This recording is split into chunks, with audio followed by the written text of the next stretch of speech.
আসসালামু আলাইকুম। এটি হচ্ছে আমার নতুন প্রজেক্ট। আজকে ছাদে পাইপ বিছানোর কাজ চলমান রয়েছে। আজকে কমপ্লিট করব, কালকে ঢালাই। তো একটি রুমের ভিতরে কমপ্লিট দেখাবো আজকে কিভাবে কাজগুলো করলাম। সে হচ্ছে একটি ফ্যান বক্স এখানে ইনস্টল করেছি। এখানে মালিকের পছন্দ অনুযায়ী আমি এখানে মিডলে একটি ফ্যান বক্স ইনস্টল করেছি এবং এখানে চারপাশে চারটি আমি স্পটলাইট দিয়েছি। এখানে চারপাশে চারটি স্পটলাইট দিয়েছি এবং চার ওয়ালে চারটি আমি পাইপ ফালাইছি। এখানে এখানে নিচে 3 ওয়ালে 3টি লাইট আর 1 ওয়ালে একটি এসি।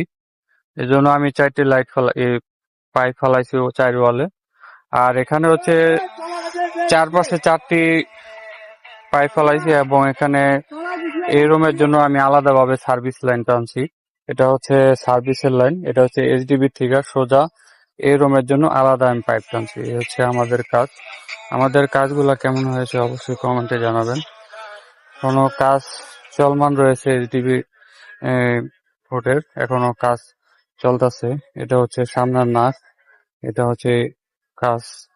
এখানে হচ্ছে 3টি বেডরুম আর 2টি ওয়াশরুম আর হচ্ছে একটি কিচেনের কাজ চলতেছে আর হচ্ছে একটি হল রুম। কাজ চলমান রয়েছে।